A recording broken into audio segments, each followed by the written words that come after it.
James O'Loughlin. Welcome to the New Inventors. Every good idea started off as a crazy idea.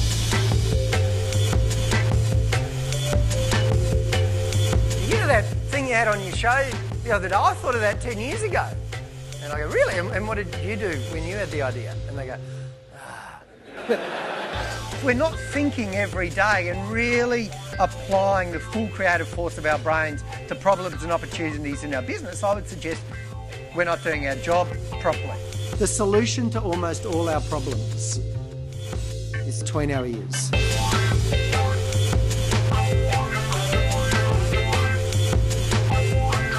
James O'Loughlin. He's the host of the TV program The New Inventors. What James does is takes that experience and talks to organisations about how we can use innovation in our business, not by spending money in R&D, but actually changing the way we think. If you don't change, if you don't continue to do things better, sooner or later you'll be left behind. They ruled that Ian Thorpe was allowed to use that suit because they defined it as being part of his uniform. So I thought, well, that's a big stretch on uniform. It's a lot more than a pair of Speedos, isn't it? Like, could I go in the 100 metres sprint and just wear shoes that are 99.5 metres long? When the gun goes, go, well, I've won. Go in the synchronised swimming with a mirror. Or the weightlifting with a new suit that looks a bit like a forklift. I've met like over 1,000 inventors, and just between you and me, they are no smarter than the rest of us.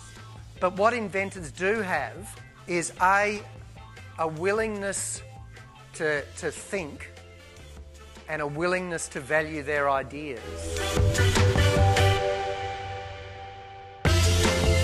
I've always thought when I turn on the hot tap and cold water comes out, that is an inevitable and unavoidable price that I pay for hot water, wasting that cold water. There's nothing I can do about it. This guy thought, wait a minute. He invented something. He put a thermostat in the pipe. And so all the water below a certain temperature doesn't come out the hot tap, it goes into a tank. Nothing comes out the hot tap until hot water comes out. Next time he turns on the cold tap, the cold water he just saved comes out. Think how many tens of millions of people have turned on hot taps and never even thought of that as wasted water. So sometimes things are right in front of our faces. We don't even see them as problems. We just assume that the way things are the way they have to be.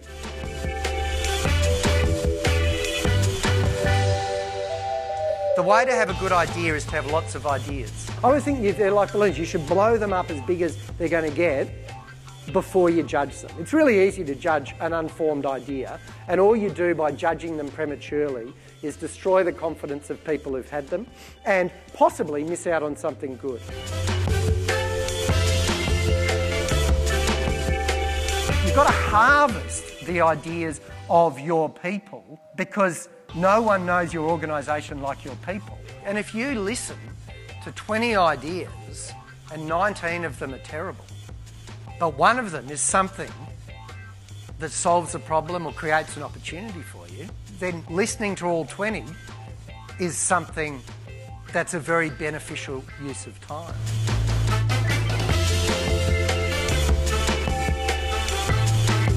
Make it clear that ideas are valued and important. They are the thing that is the engine, ultimately, of your business.